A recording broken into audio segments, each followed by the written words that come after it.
वर्तमान में आयुर्वेद को पुनर्जीवित करने का श्रेय आचार्य बालकृष्ण जी महाराज को जाता है। आचार्य जी का आयुर्वेद का ज्ञान पुस्तकों तक सीमित नहीं रहा है, अपितु उन्होंने समय समय पर दुर्गम स्थानों पर जाकर ऐसी जड़ी बूटियों को ढूंढा जिसका केवल वर्णन ग्रंथों में तो था, लेकिन पहचानता कोई नहीं था। आचार्य जी के अथक प्रयासों से आज भारत में पाई जाने वाली हजारों जड़ी बूटियों को वर्ल्ड हर्बल एनसाइक्लोपीडिया में जगह दिलाई है। हिमालय आचार्य जी को हमेशा प्रिय रहा है, क्योंकि इस भूमि में अमूल्य जड़ी बूटियां हैं। आयुर्वेद के क्षेत्र में तो आचार्य जी इतिहास रच चुके हैं, लेकिन अब की बार उन्होंने हिमालय की दुर्गम चोटियों को आरोहण कर नया इतिहास रच दिया। पूज्य आचार्य जी सहयोगी संस्था इंडियन माउंटेनियरिंग फाउंडेशन तथा नेहरू इंस्टीट्यूट ऑफ माउंटेनियरिंग के प्रिंसिपल कर्नल अमित बिष्ट जी की टीम ने इस कठिन अभियान को पूर्ण किया। हिमालय के इन शिखरों पर अब तक कोई नहीं पहुंचा था। देश विदेश के कई पर्वतारोहियों ने हिमालय के विभिन्न शिखरों का आरोहण किया, लेकिन ये अब तक अछूती थी, अनारोहित थी, क्योंकि शायद विधाता ने इस कार्य का श्रेय किसी सन्यासी के नाम लिखा हुआ था। पूज्य आचार्य जी ने कैसे अपनी टीम के साथ इसका आरोहण किया, किन किन चीजों की खोज की, कैसे कैसे स्थान और कितनी कठिनाइयों का न केवल सामना किया बल्कि उनको हराया, और सबसे अहम उन अनारोहित पर्वतों के क्या नाम रखे और किस पर रखे, ये सब हम आपको क्रमशः बताएंगे। तो आइए आरंभ करते हैं अनारोहित अनामित शिखरों की विजय यात्रा को मां गंगोत्री धाम में आयोजित पूज्य स्वामी जी महाराज व उत्तराखंड के मुख्यमंत्री श्री पुष्कर सिंह धामी जी के द्वारा आचार्य जी के सफल अभियान की कामना के साथ। जैसा कि आपको विदित है कि हमारे ये संयुक्त अभियान आचार्य बालकृष्ण जी के नेतृत्व में अगले 15 दिन तक रक्तबन ग्लेशियर में 3 अभिजित और अनाम चोटियों का आरोहण करेगा। इस दल में टोटल 7 सदस्य हैं और 4 सदस्य हमारे एनआईएम से इंस्ट्रक्टर्स हैं जो कि पुराने एवरेस्टर हैं, और बाकी आचार्य जी के साथ हमारे 2 साइंटिस्ट इस पूरे अन्वेषण में रक्तबन ग्लेशियर का शोध कार्य करेंगे। इस पूरे एक्सपीडिशन की रूपरेखा आज से 3 वर्ष पूर्व रखी गई। इस संयुक्त अभियान में एनआईएम और पतंजलि योगपीठ का ज्वाइंट अभियान है। पतंजलि के बारे में कुछ बोलना सूरज को दिया दिखाने समान होगा। आचार्य जी के औषधि ज्ञान और वनस्पति के बारे में किसी को कोई शक नहीं है, लेकिन इन 3 दिनों में हमने आचार्य जी के बारे में एक चीज़ देखी कि आचार्य जी फिजिकली बहुत फिट हैं। कल हमें जदोंग और निलोंग जाने का मौका मिला। आचार्य जी शुरू करते हैं, अरे भैया थोड़ा धीरे चलिएगा, और जैसी वॉक शुरू होती है आचार्य जी गोली की तरह भागते हैं और हम सब एक दूसरे को देखते कि ये क्या हो गया, और पीछे पसीना पसीना होकर इनको फॉलो कर रहे होते हैं। और हमें पूरा विश्वास है कि आचार्य जी के नेतृत्व में ये अभियान जिस उद्देश्य के लिए जा रहा है उद्देश्य अपना पूरा करेगा। आज इस पवित्र पावन धाम में जहां पूरे देश और दुनिया से मां भगवती गंगा से अपने कल्याण के लिए, समाज के कल्याण के लिए, अपने पूर्वजों को तारने के लिए यहाँ पर जो पधारे हुए हैं, इस पवित्र परिसर में यहाँ पर आज एक नए उद्देश्य को लेकर के माननीय बहुत ही ऊर्जावान, बहुत यशस्वी, देश के सबसे युवा ऐसे मुख्यमंत्री हमारे मध्य में विराजमान हैं। मैं पहले इस कार्य के लिए, आपके प्रोत्साहन के लिए आप यहाँ पधारे, मैं बहुत ही अभिनंदन करता हूँ, आपका वंदन करता हूँ, और बहुत ही कृतज्ञ हैं हम, क्योंकि हमें तो पहाड़ पर चढ़ना ही था, पर आपका उत्साह हमें और ताकत देगा, आपकी भी शक्ति लेकर के हम चढ़ेंगे। परम श्रद्धेय वंदनीय पूज्य स्वामी जी जीवन में हर पल हर क्षण आपका साथ, आपकी ऊर्जा, आपकी प्रेरणा, आपकी शक्ति हमें शक्ति देती है, तो उस शक्ति से हम कैसे वंचित रह सकते थे। तो श्रद्धेय स्वामी जी कल से ही हमको हिमालय पर चढ़ाने के लिए यहाँ पर पधारे हुए हैं।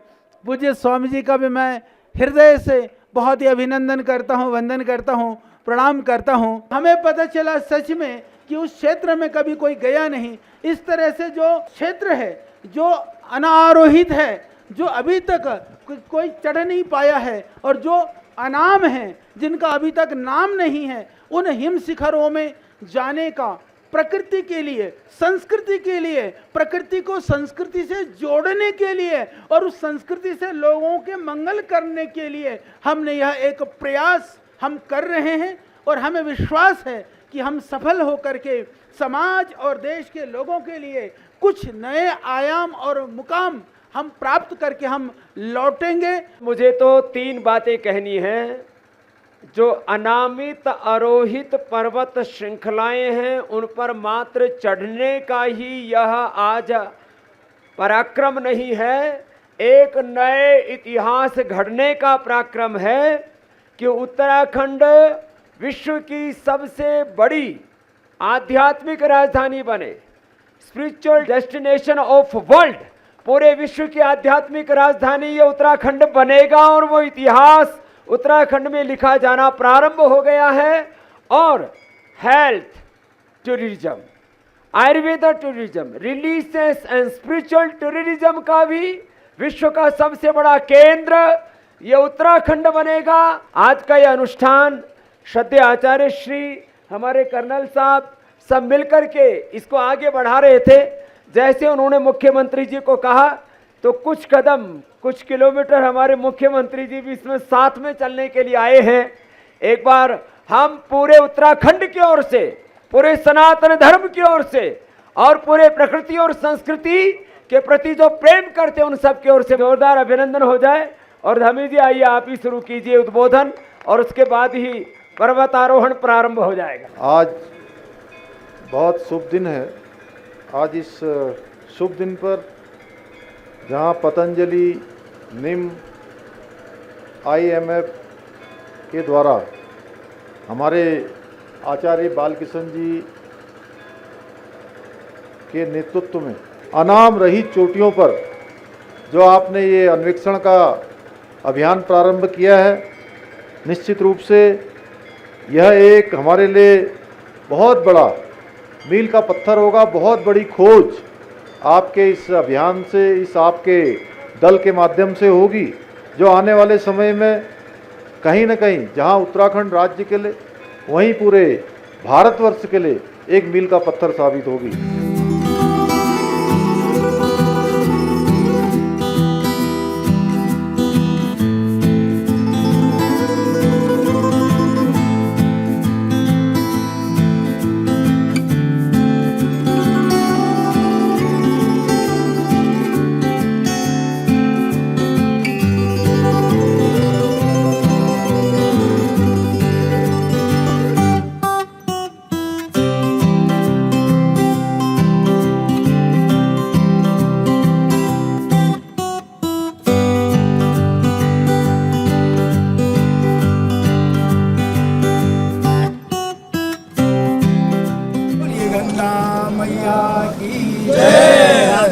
भगीरथ महाराज की जय। इस अन्वेषण में राजा भगीरथ की भांति आप जो हैं वो इस संसार में आपका मान सम्मान बढ़े, ऐसे हमारे पूज्य आचार्य जी एवं कर्नल साहब आपको शुभकामनाएं श्री 5 मंदिर समिति गंगोत्री की ओर से।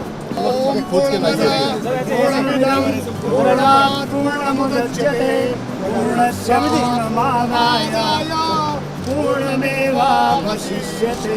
आपकी यात्रा मंगलमय हो और पूर्ण हो। ओम ओम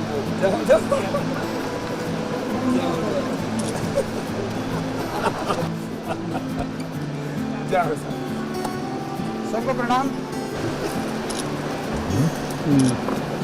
आचार्य जी को सुरक्षित लेके आना करना साहब, पहली प्राथमिकता।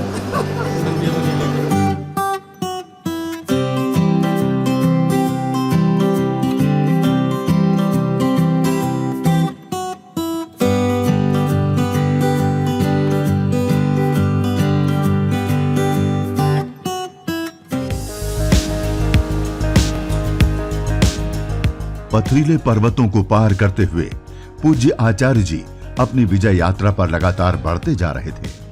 अपने इस अभियान में पूज्य आचार्य जी ने 550 से अधिक जड़ी बूटियों की खोज की और उनको एकत्र किया। उनमें से कई तो बेनाम थी। पूज्य आचार्य जी की वैज्ञानिकों की टीम उस पर गहन अनुसंधान करेगी और उसको पहचान देगी तथा उसके लाभों से चिकित्सा पद्धति को एक नया आयाम भी मिलेगा।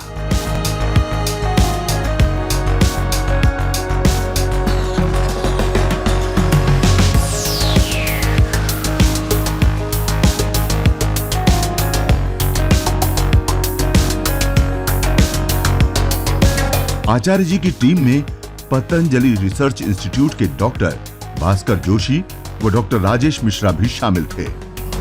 ये अनुभव उनके लिए नया नहीं था। पहले भी वो आचार्य जी के नेतृत्व में केदारनाथ के दुर्गम पर्वतों पर इस तरह का अनुभव ले चुके हैं, लेकिन इस बार का उनका ये अभियान थोड़ा मुश्किल भरा था।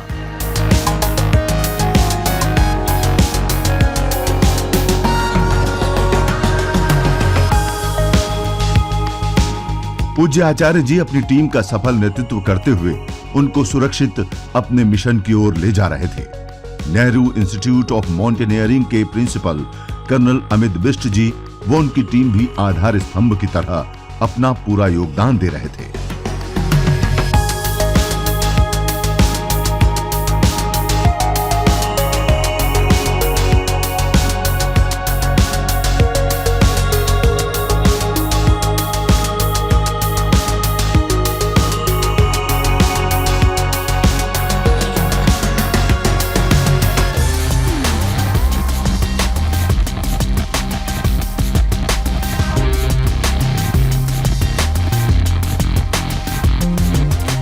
पूज्य आचार्य जी अपनी टीम के साथ पर्वतों और नदियों के किनारे किनारे अपने गंतव्य की ओर बढ़ते जा रहे थे।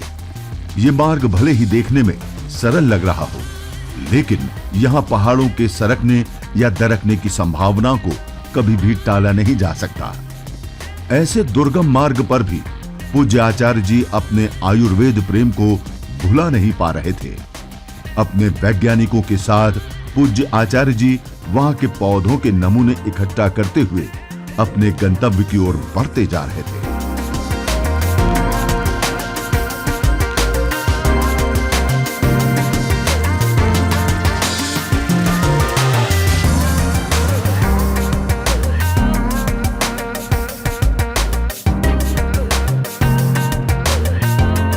आप देख सकते हैं कि कैसे इन कठिन दुर्गम स्थानों पर पूज्य आचार्य जी हर तरह के खतरों और कठिनाइयों को दरकिनार करते हुए वनस्पतियों की टहनियां, फूल, फल, पत्तों व जड़ों को अनुसंधान के लिए इकट्ठा करते रहे हैं।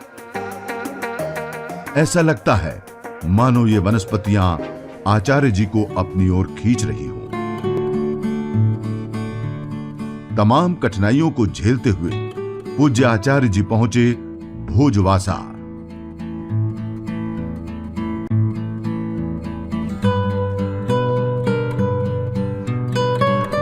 हिमालय की यात्रा जो अनाम चोटियां हैं, जो अनारोहित चोटियां हैं, उन चोटियों पर आरोहण करना, जो नाम नहीं है उनके लिए नाम की संभावना को देखते हुए उसके लिए कार्य करना। हम हरिद्वार से होकर के गंगोत्री से होकर के गंगोत्री के लगभग 10,200 फीट की हाइट से हम लगभग अभी भोजवासा 12,500 फीट के हाइट पर अभी हम लगभग पहुंच गए हैं। तो आप यहाँ महसूस कर सकते हैं, देख सकते हैं, यहाँ पर ये पूरा ग्लेशियर जो सामने दिख रहा है वो गोमुख है। गोमुख में आप देख रहे हैं कि यहाँ से जाने के बाद इधर से जो राइट हैंड साइड है वो पड़ेगा तपोवन वाला एरिया, फिर शिवलिंग पहाड़ पड़ेगा। हम जब उधर जाते हैं तो ये जो ग्लेशियर दिख रहा है, इस ग्लेशियर से आगे जब हम जाएंगे तो यहाँ रक्तवन ग्लेशियर, इस ग्लेशियर को क्रॉस करके फिर हम आगे जाने वाले हैं। तो ये एक बहुत ही कठिन रास्ता है जो आज तक कभी संभव नहीं हुआ, उसको संभव करने का यह प्रयास है। अभी तो हम लोग थोड़ा सा कैंप में रहे, आगे जो हमारा पहाड़ पर जो तंबू होने वाले हैं, यही इसी तरह के तंबुओं में हमारा विश्राम निवास होने वाला है। कम से कम 6-7 दिन तक तो हम इन्हीं तंबुओं को उखाड़ेंगे, फिर इनको आगे लगाएंगे। इस तरह से फिर यह यात्रा चलती रहेगी। इधर ट्रॉली लगा हुआ है, ट्रॉली के माध्यम से हम लोग यहाँ से ट्रॉली से पार कर करके हम आगे जाएंगे।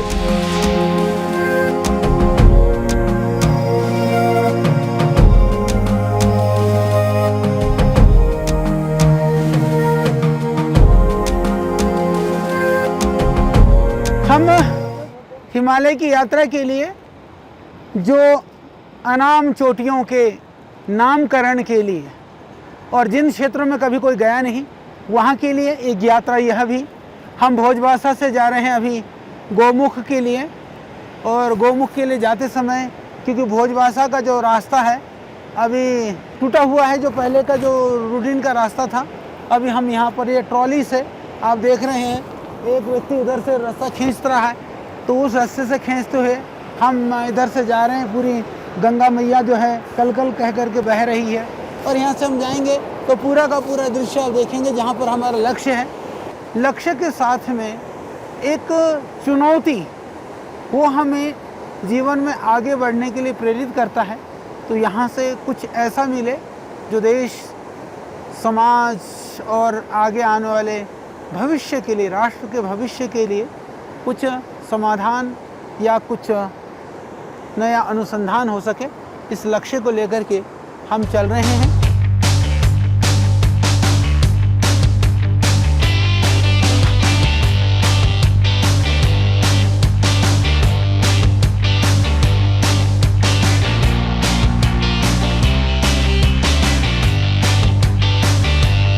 अब हम पूरी तरह से तैयार हो गए हैं और हमने जो बहुत ही दुर्गम सा ये झूला का वो था उसको हमने क्रॉस कर लिया है, और करके अब हम चढ़ रहे हैं गौमुख की ओर। तो आप देख सकते हैं यहाँ पर बहुत तरह की, विविध तरह की वनस्पतियाँ हैं। यहाँ पर आप महसूस करते होंगे कि चलने में ही थोड़ा श्वास की गति, यानी यहाँ पर ऑक्सीजन का लेवल थोड़ा कम होना शुरू हो जाएगा। मानव निर्मित पगडंडियाँ हैं ये, जहाँ चल रहे हैं ये मानव निर्मित पगडंडियाँ हैं। उसके बाद इन पगडंडियों का सहारा भी छूट जाएगा।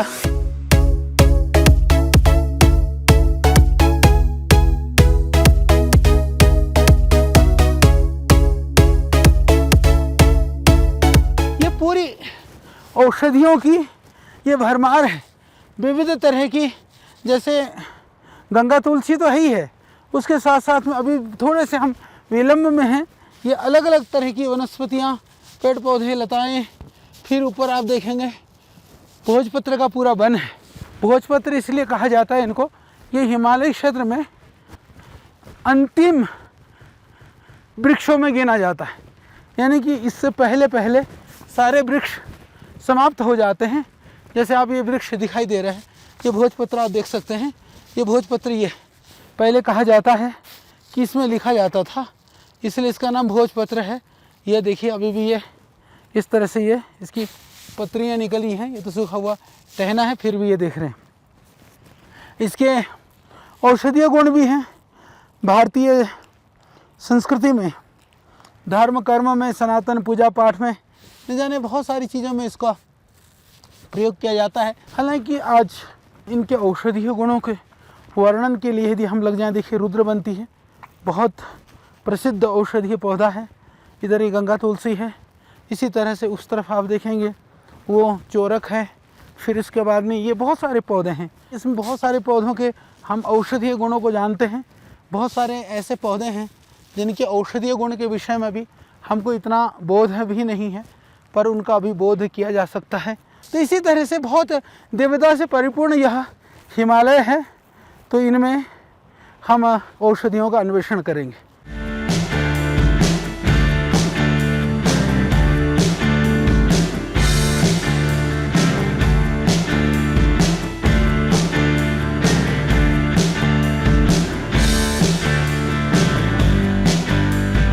लगभग हम अब एक तरह से ये अंतिम छोर की तरफ है।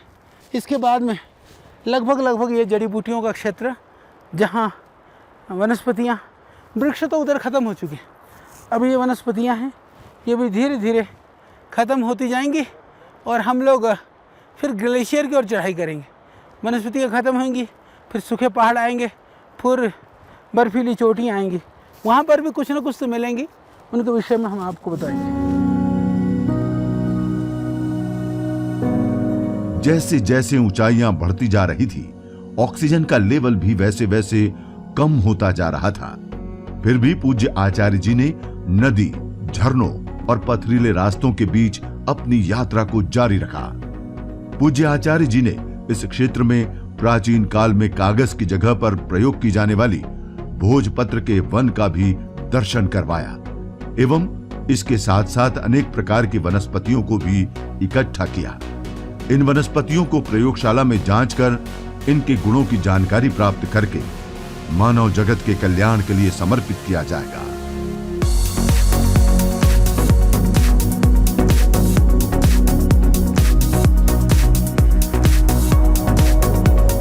हम अब एक ऐसी जगह पर आ गए हैं, इधर गोमुख शुरू है, उधर भोजबासा, पूरा ग्लेशियर उधर से आया और उसने पूरा का पूरा इसको यहाँ पर ये जो है मलबे को गिरा दिया। ये पानी है, ये नदी में हम इस तरह से कहीं डंडे के सहारे से, कहीं अपने आत्मीय जनों के सहारे से हम इसी तरह से ये चढ़ाई चढ़ते हुए आगे जाने वाले हैं। ये बहुत दुर्गम है पर बहुत रोमांचकारी है। अभी हम लगभग 12,000 फुट की ऊंचाई तक पहुंच चुके हैं। हमको पहुंचना है 23,000 के लगभग, यानी अभी यात्रा आधी हुई है, आधी बाकी है। जो आधी हुई है वो 20% हुई है, अभी जो बाकी है वह 80% है। फिर भी हम जरूर संकल्प के साथ जा रहे हैं, हम उसको पूर्ण करके आएंगे, ये हमारा विश्वास है। संकल्प को पूरा करना प्रभु का काम है।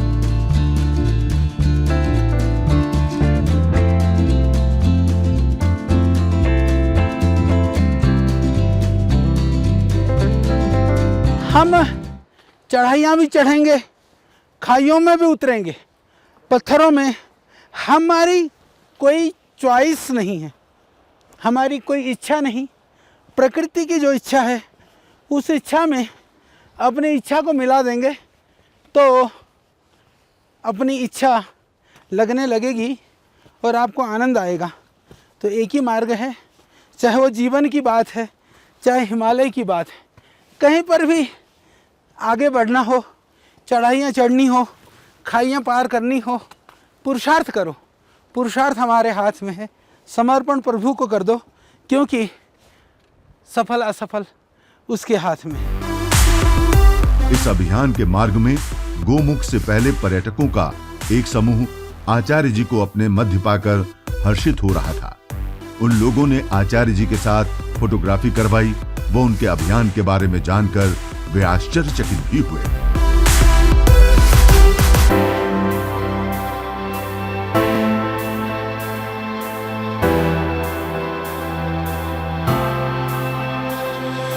इसी तरह के खतरनाक और दुर्गम मार्गों में से ही यात्रा निरंतर आगे बढ़ती जाएगी। आप देख सकते हैं कितनी खतरनाक खाई है और उन खाइयों में से हम पार करते हुए जहाँ जहाँ से जगह मिलेगी वहाँ से निकलते हुए आगे बढ़ेंगे।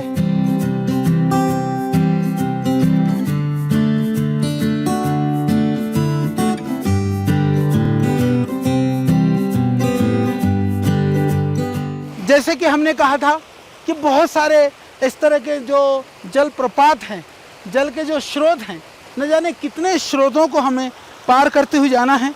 तो एक ये स्रोत भी है। इसी तरह से आप देख रहे हैं ऊपर से पूरा ग्लेशियर से यह पानी बहता हुआ आ रहा है और ये पूरा ग्लेशियर का क्षेत्र है। तो ये हम इस तरह से पार करते हुए न जाने अभी ये पूरी आगे यहाँ से सब ग्लेशियर का क्षेत्र शुरू हो जाता है। ये रहा गोमुख पास में ही, अभी हम नज़दीक से भी आपको दिखाने वाले हैं। तो इस तरह से हम खाइयाँ और ऊंचाइयाँ और गहराइयाँ मापते हुए हम पहुँचेंगे अपने मंजिल पर, यात्रा पर।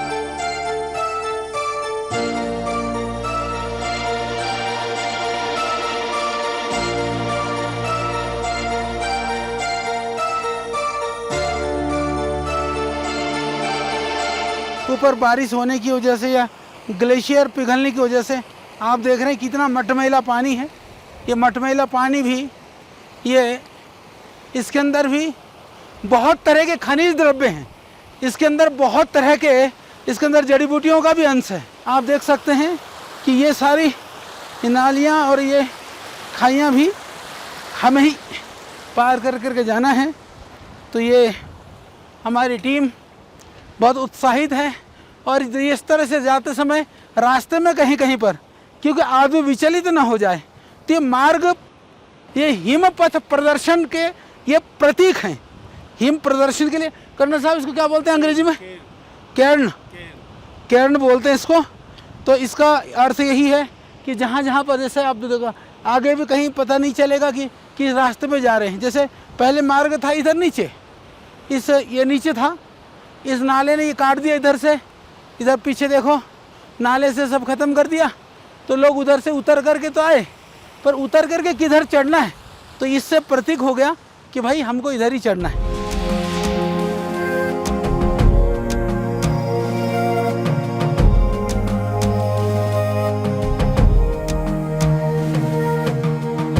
ये पथरीला क्षेत्र और इस पत्थर में भी आप देखेंगे कहीं कहीं पर बहुत चढ़ाई है, पर कहीं कहीं पर ये रास्ता सा बना हुआ फिर भी बिना रास्ते का भी इतना दुर्गम नहीं है।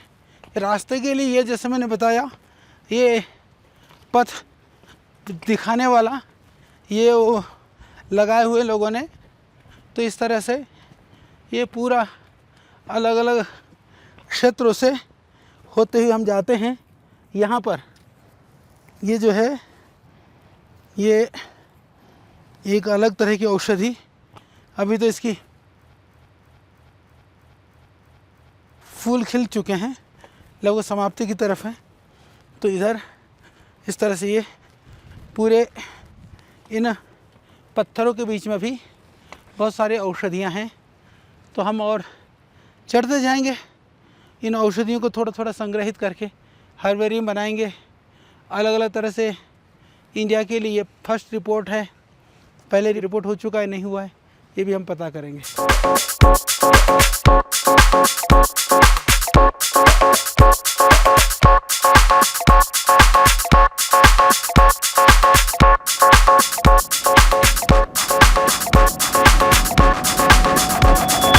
बिना बर्फ वाले पत्थरों के बीच में से, क्योंकि यहाँ ग्लेशियर पिघल चुका है, उनके बीचों में से निकल रहे हैं।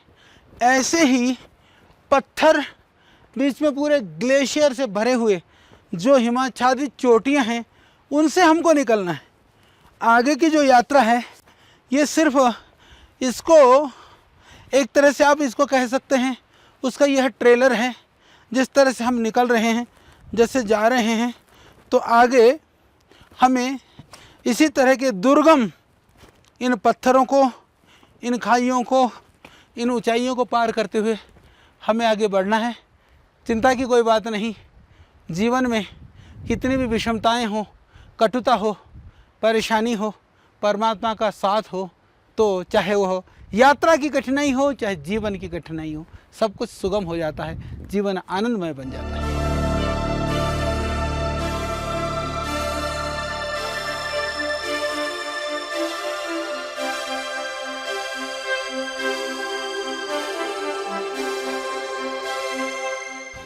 हम अभी लगभग 12,500 फुट की ऊंचाई पर हैं, पर यहाँ आकर के इतनी हमने नदियाँ, खाइयाँ, पहाड़, ऊंचाइयाँ, टीले सब पार कर डाले।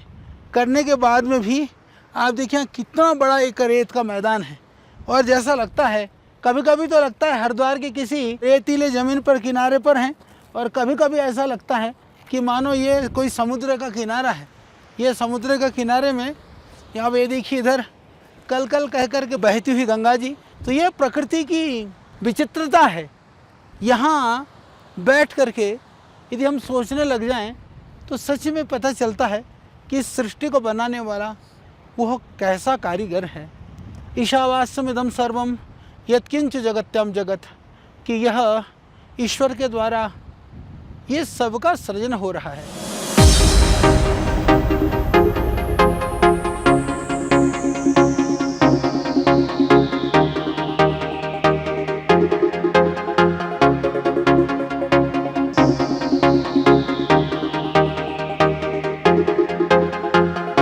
प्रातः काल बहुत ही ठंडा मौसम था। जहाँ सुबह हम भोजबासा से चले उस समय पर बारिश भी हो रही थी, धूप भी नहीं, वो चारों तरफ एकदम घटाटोप जैसे मौसम में बहुत ही ऐसा लगता था कि मानो बर्फ़ पड़ने वाली है या अभी कितनी ठंड बढ़ने वाली है। तो भोजबासा से चल कर के हम अभी लगभग गोमुख पहुंचने को हैं।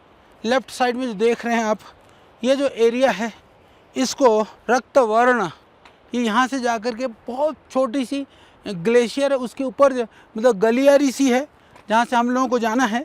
वहाँ से जा कर के हम ऊपर चढ़ने वाले हैं, तो उसको बोलते हैं रक्तवर्ण ग्लेशियर। तो वह रक्तवर्ण ग्लेशियर में आज हम उसके तलहटी तक पहुँचने का हमारा प्रयास रहेगा।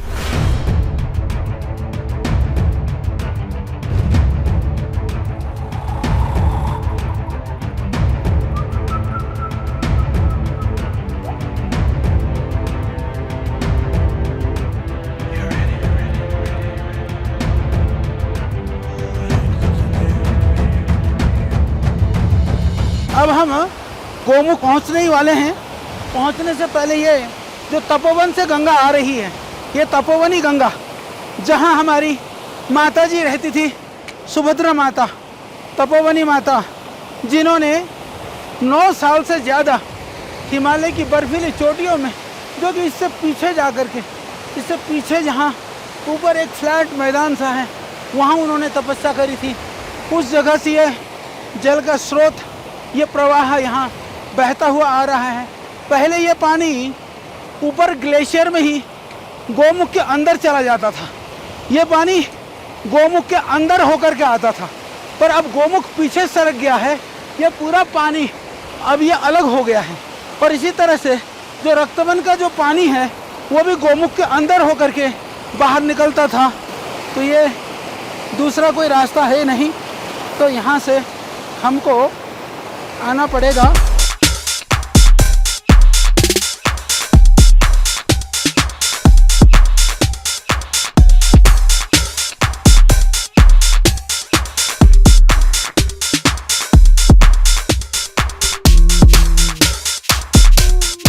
आखिरकार हम पहुंच ही गए माँ गंगा के उद्गम स्थल गोमुख पर।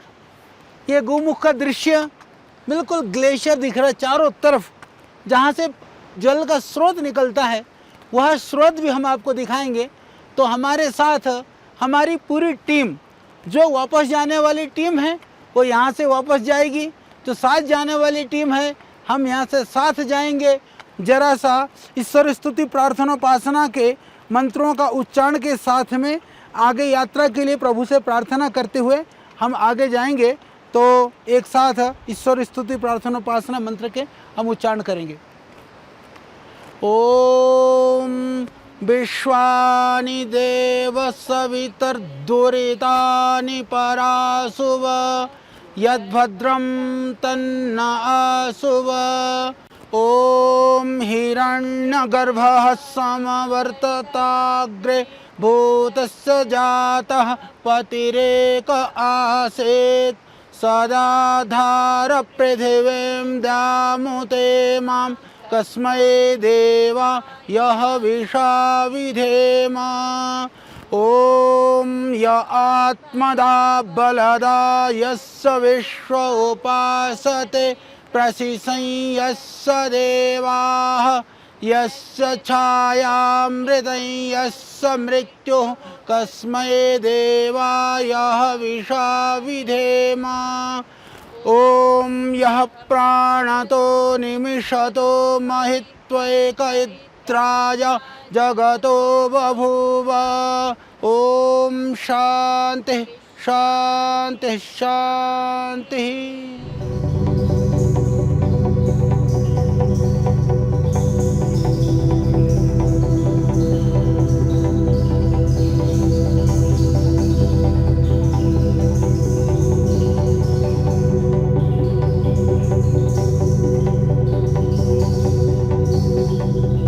अनारोहित को आरोहित करने के लिए और अनाम को नाम करने के लिए हम यहाँ से अब आगे प्रस्थान करने वाले हैं। अभी हम 12,500 की ऊंचाई पर हैं, हमको पहुँचना है। कर्नल साहब ने हमको पहले 23,000, 23,500, अब हिसाब लगाया तो भाई 24,000 का भी पार है। 24,000 का लक्ष्य है, उसके पार कहाँ पहुँचेंगे वो भगवान की मर्जी है। तो हम जाने वाले हैं। तो इधर खड़े हैं डॉक्टर राजेश जी हमारे और डॉक्टर भास्कर जोशी जी हैं, देखो बीच में। कहते हैं आचार्य जी आप ही बताओ जाना है कि नहीं जाना। और हमारे टीम के स्तंभ, बाकी तो स्तंभ के इर्द गिर्द हैं, तो ऐसे आदरणीय हमारे कर्नल साहब अमित बिष्ट जी, और इसके साथ में ये एक हमारा सब व्यवस्थापक, ये व्यवस्था मंत्री है क्लेम्बर, यहाँ पर सारी जो है सब मैनेज करने का काम ये कर रहे हैं। कितना खतरनाक ये एरिया है। इसी तरह से ग्लेशियर टूट टूट करके ये पीछे जा रहा है। तो इसीलिए इनके संरक्षण संवर्धन के उपायों को भी, ग्लेशियर की स्टडी को भी हम यहाँ से जा कर के कई सारे अनुसंधान को यहाँ से हम डेटा और रिकॉर्ड लेकर के जा रहे हैं। उन सब के ऊपर भी हम जरूर काम करेंगे। देश और दुनिया को बताएंगे कि हिमालय क्षेत्र को बचाने के लिए हमें क्या करना है, हिमालय क्षेत्र की जो स्थितियाँ क्या है, उन दुर्गम स्थितियों में क्या महसूस होता है, क्या दिखता है, वहाँ से क्या संभावनाएं हैं, यह भी हम आपको जरूर बताएंगे।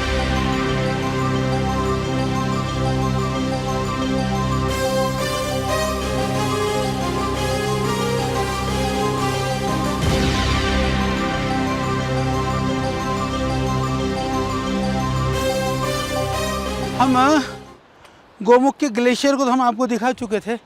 वहाँ से जो गोमुख का उद्गम है वहाँ तक आपको जोड़ने का प्रयास कर रहे हैं।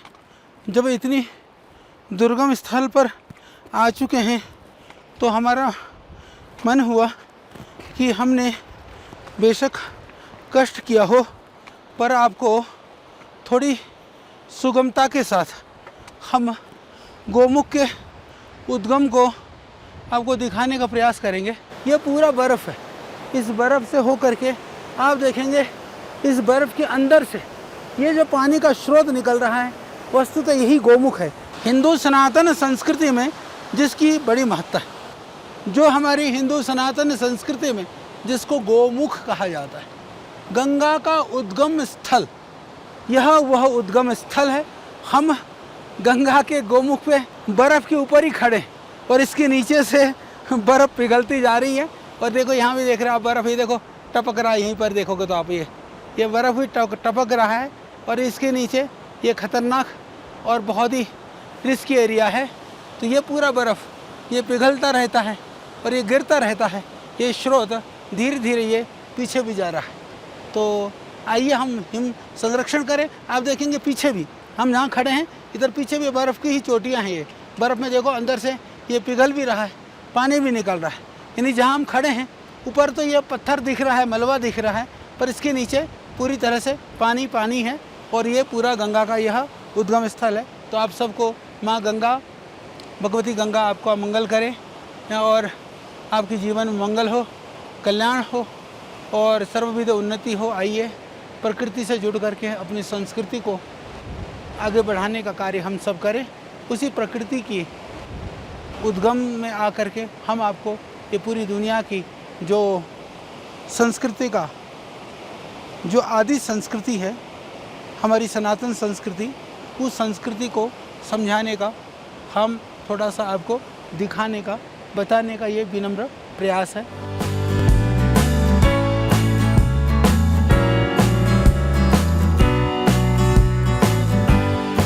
आपने अभी लगभग 13,000 फीट की ऊंचाई पर स्थित गोमुख तक की यात्रा की कठिनाइयों को देखा, लेकिन ये कठिनाइयां तो सामान्य स्तर की थी।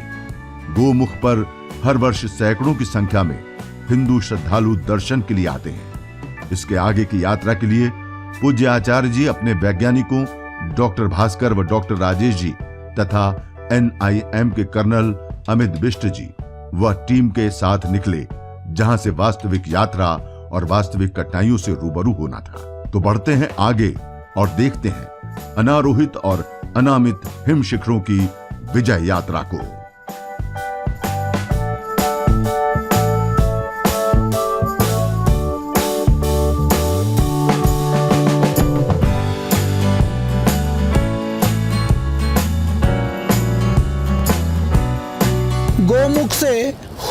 के रक्तवर्ण ग्लेशियर के जो बेस कैंप है वहाँ पर पहुँचे हैं। ये एक तरह से ये हमारा बीच का पड़ाव है। रात्रि विश्राम तो होना है इससे और आगे है, अभी बहुत संघर्षों के साथ हमें पहुँचना है। माता की ये चंदोला जी जो हैं इस यहाँ पर पूरा ये कैंप का जो एक तरह से इंचार्ज पर हैं, और मुझे खुशी हुई आते उन्होंने कहा आचार्य जी हम भरसक प्रयास करते हैं कि जो उत्पाद पतंजलि के मिलते हैं वो पतंजलि के उत्पाद हम यहाँ लेकर के आते हैं। ये पूरी टीम भाई लोग किचन संभाल रहे हैं। कुछ दिखाओ भैया क्या लेकर आए हो तुम। पतंजलि के हनी है, पतंजलि का बंधानी हींग है, ये पतंजलि के गरम मसाले हैं। इस तरह से पतंजलि के जो उत्पाद हैं हमें खुशी है। हमें इतनी हिमालय की चोटी में भी बर्फीली चोटियों में देश की सीमा की सुरक्षा के लिए लगे हुए ये देखो सनफ्लावर ऑयल है, पतंजलि गाय का घी। मैं समझ सकता हूं कि पतंजलि गाय का घी यदि हिमालय की चोटी में पहुंच गया तो जिसने घी खा लिया उसका कुछ भी बाल बांका नहीं हो सकता। ये इससे बढ़िया कुछ नहीं हो सकता और हमें गर्व है। पतंजलि सेवा के भाव से काम करता है और हमारे सब यहाँ पर जो है सशस्त्र सीमा बल की जो हमारी भाई लोग हैं ये सब देखिए, बेसन ले लो, चाहे काली मिर्च ले लो, चाहे सनफ्लावर ले लो, देखो सरसों का तेल। पूज्य स्वामी जी हमेशा कहते हैं राष्ट्रहित सर्वोपरि, और हम जो बनाएंगे प्रामाणिकता के साथ बनाएंगे, सेवा भाव से बनाएंगे। और दूसरी बात यह है जैसे ये देश की रक्षा के लिए लगे हुए हैं ऐसे पतंजलि का भी संकल्प है कि अपने उत्पाद जो है ना, हम देश का पैसा देश में रहना चाहिए, देश की सेवा के लिए लगना चाहिए। तो ये एक उदाहरण है। तो मुझे सुन करके ये कोई उत्पाद के लिए हम कह करके हमने तो नहीं मंगाई, पर पहले से आप लोग प्रयोग कर रहे थे, हमें लगा कि ये भी एक लोगों के लिए प्रेरणा के लिए जो सीमा पर तैनात हैं राष्ट्र की सेवा के लिए, उन भाइयों के जीवन निर्वहन के लिए यदि पतंजलि किसी भी कारण से निमित्त बनता है तो हम रोमांचित होते हैं। हमारा जो हृदय है वो गर्व से रोमांचित हो उठता है, गदगद हो जाता है। हमें बहुत अच्छा लगा आज, और आप सबसे मिलकर के बहुत अच्छा लगा। गोमुख से रक्तवर्ण की यात्रा के दौरान पूज्य आचार्य जी अपनी टीम के साथ पहुंचे बेस कैंप में। यहां पूज्य आचार्य जी ने आईटीबीपी के जवानों से भेंट की। देश सेवा की भावना से भरे जवानों के खाने पीने के सामानों में पतंजलि के स्वास्थ्यवर्धक उत्पादों को देखकर आचार्य जी काफी हर्षित थे। आईटीबीपी के जवानों के साथ थोड़ा समय व्यतीत कर पूज्य आचार्य जी चल पड़े अगले बेस कैंप की ओर।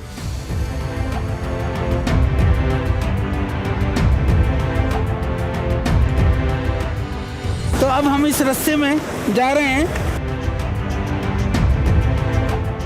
ये खतरनाक जगह पर ये पार कर रहे हैं, तो इसको ये मैं पहुंच गया हूँ। चलिए बहुत अच्छा, धन्यवाद जी सबको।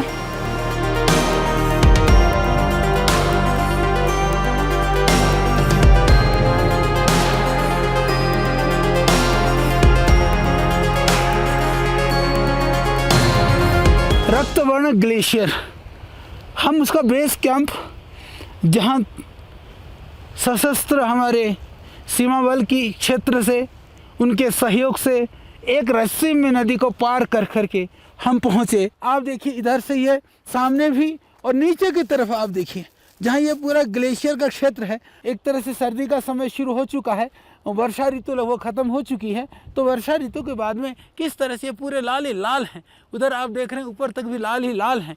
तो ये शायद इस लालिमा की वजह से इसको रक्तवर्ण कहा गया हो, क्योंकि अभी हम बेस कैंप में हैं। सच मानिए तो अभी इसका ओरिजिनल ग्लेशियर वो पूरा क्षेत्र में हम पहुँचेंगे। 5 बज चुके हैं, चारों तरफ कड़ाके की ठंड है और बहुत बर्फीली हवाएं चल रही हैं। बस इसलिए ऊपर थोड़ा ये डालना पड़ा, पर नीचे हमारी धोती जिंदाबाद।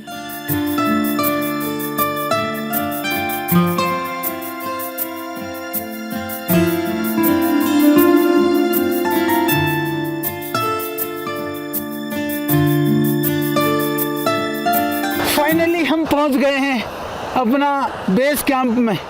सुबह 9:30 बजे चले थे, अब लगभग 5:30 पौने 6 होने को हैं। और आप देख रहे हैं कहाँ से हम चल कर के आए हैं। अभी तो धुंध और कोहरा है, थोड़ी सी नदी की कलकल बहती हुई आवाज़ आपको दिखाई देगी। हम उधर से साइड से किनारे किनारे चल करके फाइनली यहाँ पर पहुँच गए हैं। और आपको मैं दिखा दूँ, ये फाइनली घर है, ये हमारे कर्नल साहब का घर है, वो हमारा है। और राजेश और जोशी ऊपर देखो, वो ऊपर बना हुआ है। और इधर देखो ग्लेशियर, उधर से कुछ कुछ गिरने की भी संभावना है। इधर देखो सामने पहाड़ी में क्या उधर पत्थरों की वो है, इधर नदी है, उधर सरकता हुआ पहाड़ है और बीच में हम हैं। रक्तबंध का बेस कैंप, रक्त ही रक्त है। आप देखो क्या लालिमा है, ये साधु, यहाँ तो ऐसा लगता है कोई भगवान संत जो है विराजमान है चारों तरफ। इस तरह की दिव्य शक्तियाँ हमारी रक्षा के लिए मौजूद हैं। तो आज हमारा रात्रि विश्राम यहाँ पर होना है।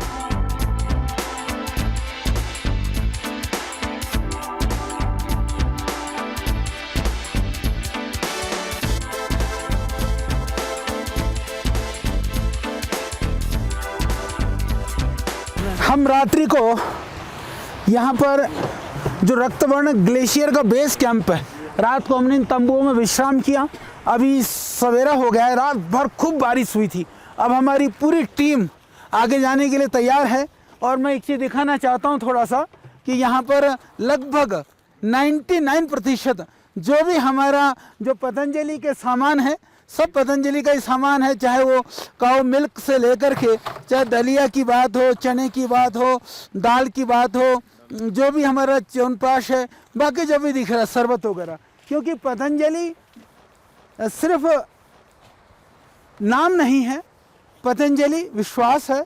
पतंजलि एक, हम चाहते हैं कि जहाँ लोगों की सेहत की और स्वास्थ्य की बात हो, चाहे हिमालय में हो, चाहे वह मैदान में हो, बहुत ही लाभकारी सभी भाई लोग। अब यहाँ से देखिए जिस ऊंचाई पर हम लोग तो पैदल जाएंगे, बिना सामान के जाएंगे। इन सब की वो हिम्मत है कि सब सामान और सब चीज़ों को ले करके कंधे पे लाद करके ये पहुँचेंगे, फिर हमारे लिए जगह बनाएंगे। हम लोग यहाँ रुके हैं तो पानी के लिए भी आप देख सकते हैं, सामने नदी है तो उधर से भाई लोग पानी ले करके आ रहे हैं। तो इस तरह से ये सारी व्यवस्था जो है, ये टेम्प्रोरी व्यवस्था में आप देख रहे हैं। ये हमारी यहाँ पर ये रसोई है, ये आदरणीय कर्नल साहब के नेतृत्व में सब लोग हम लोग लगे हैं। तो इधर आप देख सकते हैं ये बर्तन भांडे। मैं थोड़ा सा दिखा देना चाहता हूँ कि हमारी घर गृहस्थी कैसी है। तो ये घर गृहस्थी में ये ज़रूर देखिए, ये लोग बैठे हैं। इधर देखिए, उधर भोजन चल रहा है, इधर जो है भोजन पक रहा है। तो इसके बाद आप देखेंगे यहाँ पर जब हमारे फौजी भाई कल जो हमको बड़े प्यार से विदा कर रहे थे, उनका कैंप वो नीचे दिख रहा है। उसके बाद में वो सामने जो दिख रहा है वो तपोवन है, जहाँ पर माता सुभद्रा जी ने 9 वर्ष से ज़्यादा रह कर के तप किया। जो हमें जानने वाले बहुत सारे भाई बहन जो हिंदू धर्म परंपरा से जुड़े हुए लोग हैं, वो उन लोगों को भी पता है। तो वहाँ रही। उसके पीछे जो दिख रहा है, इधर जो है शिवलिंग है, इसके पीछे भृगु है और इसके बीच में मेरू है, मेरू के इधर भृगु पंथ है। तो ये सामने के ग्लेशियर वो हैं और तपोवन की उधर से ये नदियाँ आ रही हैं। तो हम यहाँ से हमारी जो यात्रा शुरू होने वाली है, यहाँ से हम लोग चढ़ेंगे। ये जो दिख रही पूरी पहाड़ी ऊपर, हम उसकी तरफ जाने वाले हैं। तो मैं अभी थोड़ा सा ये भी दिखाऊंगा कि हमारा प्रवास किस तरह से हुआ और किस तरह से होने वाला है।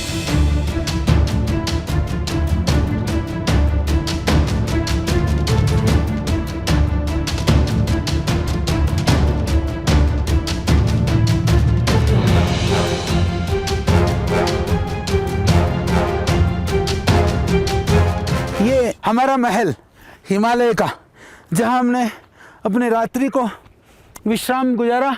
इधर से भी खड़खड़ खड़खड़ मिट्टी पत्थर भी गिरते रहे। रात भर खूब बारिश होती रही। सामने जो है पत्थरें, खूब पत्थर गिरते रहे। ऐसा लगता था कि कहीं हम भी कहीं नदी की तरफ तो नहीं जा रहे हैं। पर यह जगह फिर भी इन्होंने तंबू लगाया सुरक्षित देख करके।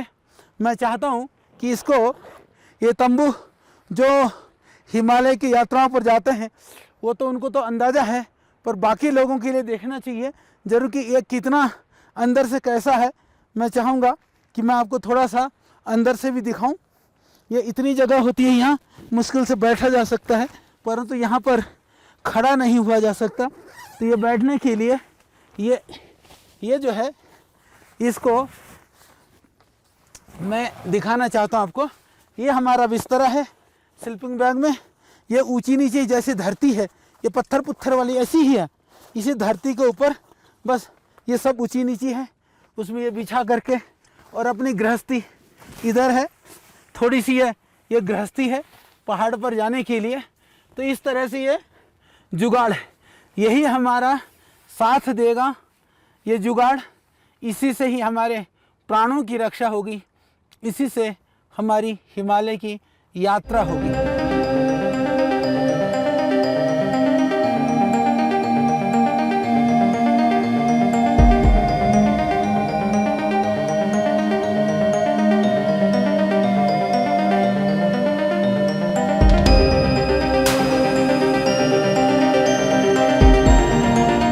आदरणीय कर्नल साहब से भी पूछ रहा था, कह रहे थे आचार्य जी इतनी हाइट पर इतने छोटे समय की यात्रा, यह भी अपने आप में वर्ल्ड रिकॉर्ड है।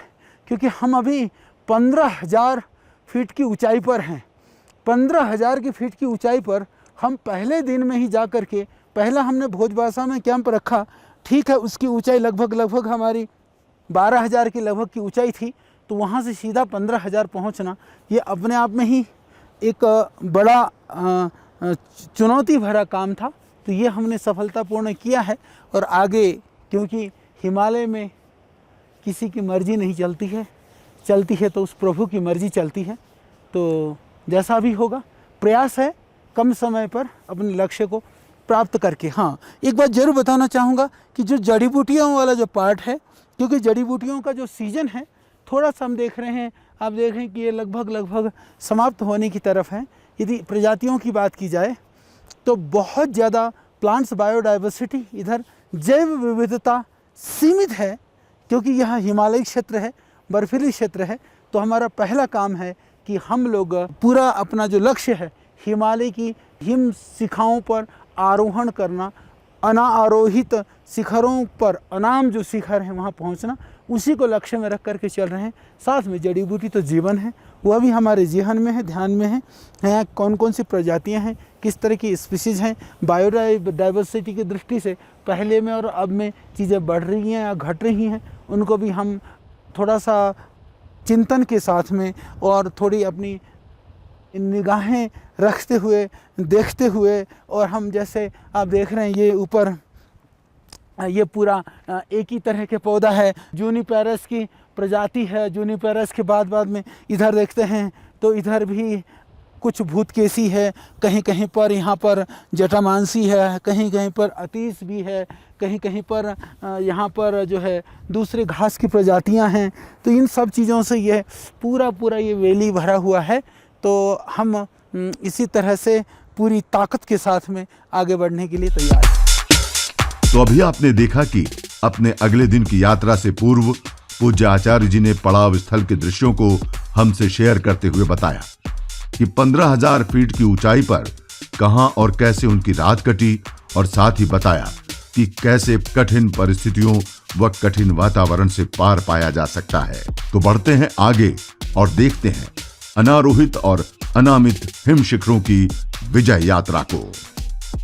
लगभग हम 15,000 फुट से ज़्यादा की ऊंचाई पर है अभी।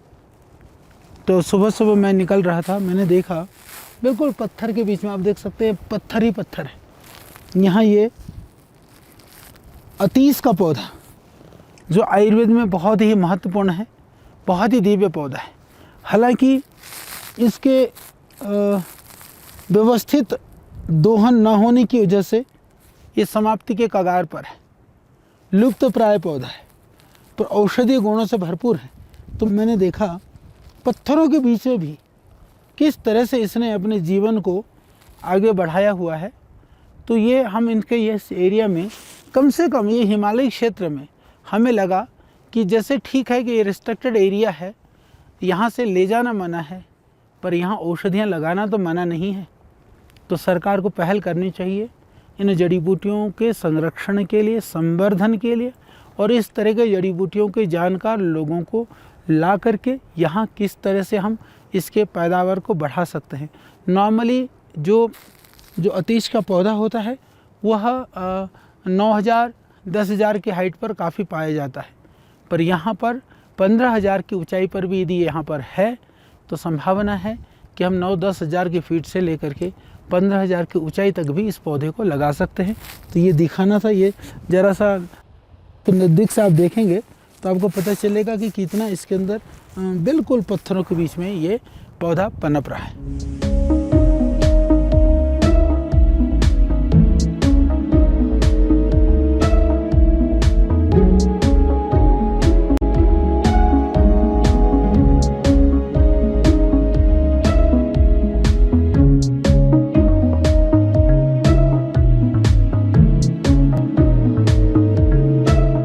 हवन यज्ञ का न केवल धार्मिक अपितु वैज्ञानिक महत्व भी है, जिसको पतंजलि संस्थान से अनुसंधान के द्वारा सिद्ध भी किया गया है।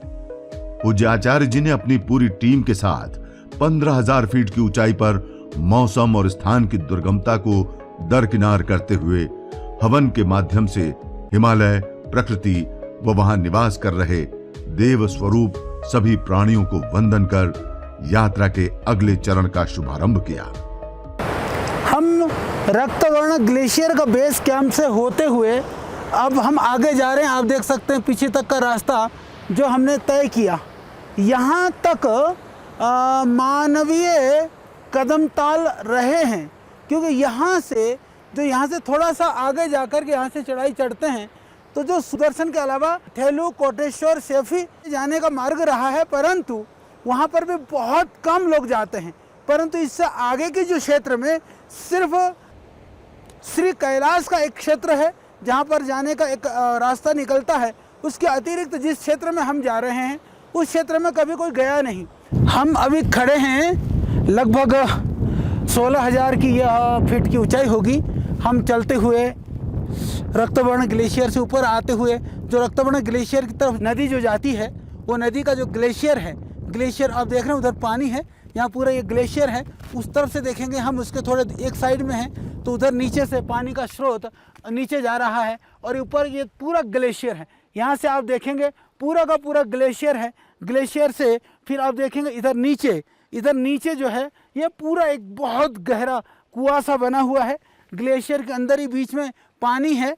तो आप ये देख सकते हैं, ये एक तरह से हम ये कह सकते हैं, एक धारा जो गोमुख से निकलती है, दूसरी धारा जो गोमुख के बराबर से जो निकलती है, यानी कि जब गोमुख की तरफ हम मुंह करके खड़े होते हैं तो जो लेफ्ट साइड से जो धारा निकलती है उसी धारा का यह उद्गम स्थल है। यानी कि हम ये कह सकते हैं कि यह गोमुख का दूसरा मुख, यानी कि एक स्रोत वहाँ जो जल का स्रोत दिखाई देता है वो स्रोत यहाँ पर। हम एक ग्लेशियर पर खड़े हैं। अभी मौसम बहुत अच्छा है, देखने में ऐसा लगता है मानो नीचे शिव जी की पिंडी रखी हो जल के अंदर और ऊपर से जो शेषनाग जो है उनके फंड से उसकी जो है आकृति बन रही हो। बहुत सुंदर यहाँ पर दृश्य है। हम इधर बीच सकरी सी गली से सामने से हम इधर अंदर घुसेंगे, वहाँ से जा करके अभी तो असली मानो तो ये तो यात्रा की शुरुआत है। अभी जो वास्तव में जैसे कहते हैं हिमालय, तो हिम के आलय नहीं, ये तो ढेर हैं। आलय तो पूरा को पूरा पहाड़ अभी आपको दिखेगा।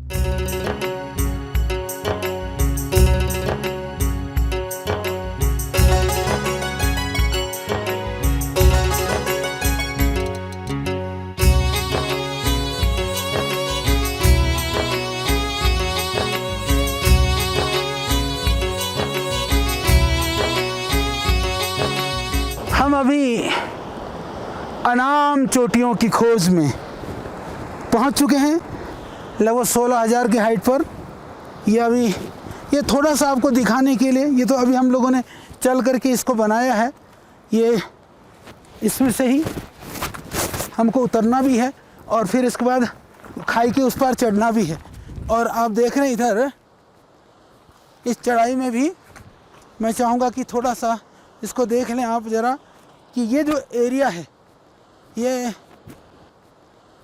सुदर्शन पर्वत और शेफी पर्वत, ये श्वेत ग्लेशियर, वहाँ से ये पूरा का पूरा इस तरफ ये आ रहा है। और इसके अलावा आप यहाँ से हम अभी चढ़ाई चढ़ते हुए अपने मार्ग पर जाएंगे। ये नदी जो है यह उधर से श्वेतवन ग्लेशियर से आकर के रक्तवन ग्लेशियर में ये पानी समा गया है। हम लोग ग्लेशियर में से होते होते यहाँ तक पहुँचे हैं। इन्हीं रास्तों से चढ़ना है, यही हमारा रास्ता है, यही मार्ग है। लोग तो स्वस्तिपंथा मनुचर्य में कहते हैं, वास्तव में मार्ग दुर्गम हो पर कल्याणकारी हो। तो हम जैसे भी हो सके एक लक्ष्य को लेकर के चल रहे हैं। ये पत्थर फिसलेंगे, ये किसी के हाथ में नहीं, सावधानी हटी दुर्घटना घटी। तो परंतु सावधानी के बिना कुछ प्राप्त भी नहीं हो सकता। इतने दुर्गम क्षेत्र में यहाँ से फिर आप ये देख रहे हैं, यहाँ से फिर हम होते हुए इन्हीं पहाड़ों के बीच में से, पत्थरों के बीच में से जब दो पत्थर टूटी हुई खाई से आती है, कर्नल साहब कहते हैं इंडिया गेट आ गया। तो न जाने हमने कितने इंडिया गेट पार कर लिए हैं, अभी कितने बाकी हैं कुछ पता नहीं। तो सुबह लगभग हम 8 बजे से पहले चल चुके थे और अभी हम पहुंच गए हैं, 12 बजने को हैं। लगातार चले जा रहे हैं, अभी 2-3 घंटा और लगेगा। तो अभी मौसम खुल गया तो हमने सोचा कि हम आपको थोड़ी सी एक झलक दिखला दें।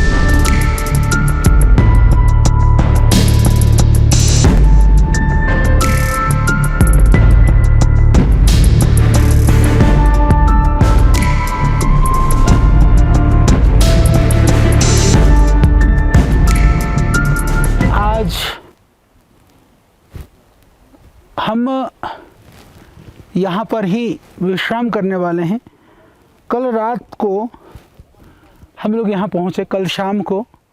ये लगभग हाइट है 5000 मीटर, यानी लगभग 17,000 फुट के लगभग ये ऊंचाई है। ये पूरा ग्लेशियर की ऊपर ही हम लोगों ने रात्रि विश्राम किया और यहाँ पर पूरा ग्लेशियर है। सामने दिखाई दे तो इसको श्री कैलाश की तलहटी माना जाता है। चतुर्भुजी उधर है और 1-2 हिमालय श्रृंखला इस तरफ भी है। मेरे बाईं ओर पूरा का पूरा दिख रहा है, वो बाईं ओर ये हिमालय श्रृंखला है। इसके पीछे श्री कैलाश है।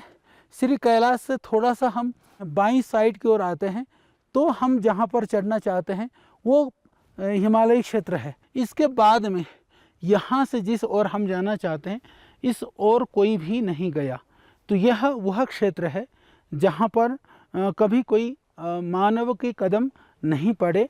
आप इधर देखोगे सामने, मेरे सामने में पानी झर रहा है। अभी दिन में थोड़ी सी गर्माहट है, इसलिए गर्मी की वजह से पानी है। सायंकाल होते होते वो बर्फ़ में परिणत हो जाता है। तो कल हमारा लक्ष्य है कम से कम हम 5600 के हाइट को हम कवर करने का लक्ष्य रखते हुए जाएंगे। वहाँ यही तंबू उखाड़ करके लेकर के जाएंगे। तो एक रोमांचकारी है, जीवन में ऐसा मैंने पहले भी कभी अनुभव नहीं किया, तो ये पहला अनुभव था। आप देखेंगे पूरब भी हिमालय है, पश्चिम भी हिमालय है, उत्तर में हमें अभी चढ़ना है और दक्षिण में भी हिमालय है। यानी कि हिमालय के बीच में बर्फ़ के ऊपर इसका जो अनुभव है, हम जब वहाँ होते हैं हम कहते हैं हिमालय तो उत्तर में है, पर यहाँ खड़े हैं हम कहते हैं हिमालय तो चारों ओर है। हिमालय के बीच में एक छोटा सा ये एक ऐसा क्षेत्र है जहाँ पर अभी बर्फ़ नहीं है, वहाँ पर हम लोग हैं।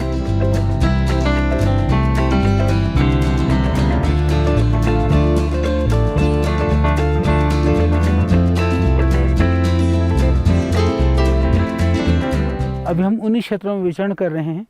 मैं देख रहा था चलते हुए, मेरे को एकदम लगा, देखिए ये पत्थर, पापड़ी पत्थर मेरे हाथ में देख सकते हैं, कितना पतला पैनी एकदम। यदि लोहे को भी पीट करके पतला बनाना चाहे आदमी तो मुश्किल इतना पतला बना पाता है।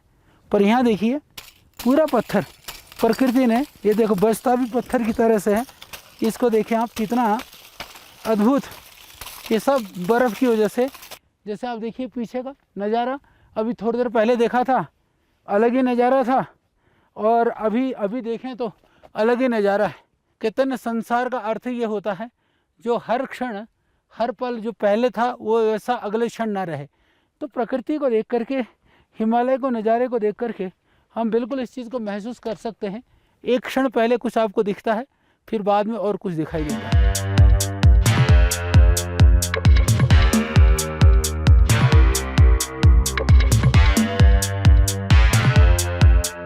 अपनी यात्रा के पड़ावों में पूरी टीम हिमालय के सुंदर दृश्यों का आनंद लेती और आगे की सफल व सुरक्षित यात्रा की योजना बनाती।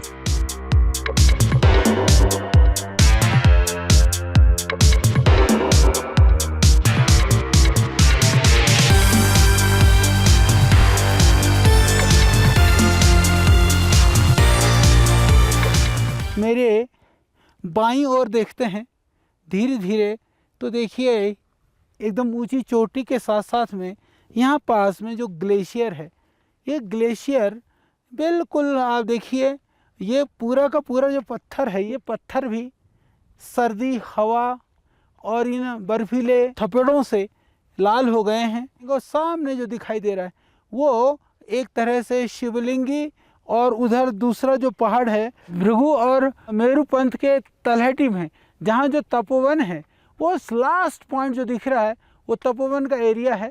हम तपोवन से काफ़ी ऊपर आ गए हैं। तपोवन की हाइट लगभग 14,000, सवा 14,000 की हाइट है। हम अभी करीबन 17,000 से भी ऊपर आ चुके हैं। देखने में ऐसा लगता है नज़दीक है, वस्तु तो वो नज़दीक नहीं है। हिमालय में ऐसे ही लगता है, जब चलने लगो तो पता चलता है। तो आइए नए सर्जन के लिए संघर्ष करना सीखें और बने हुए रास्तों से हट करके भी नए रास्तों को तलाश करना हम सीखें।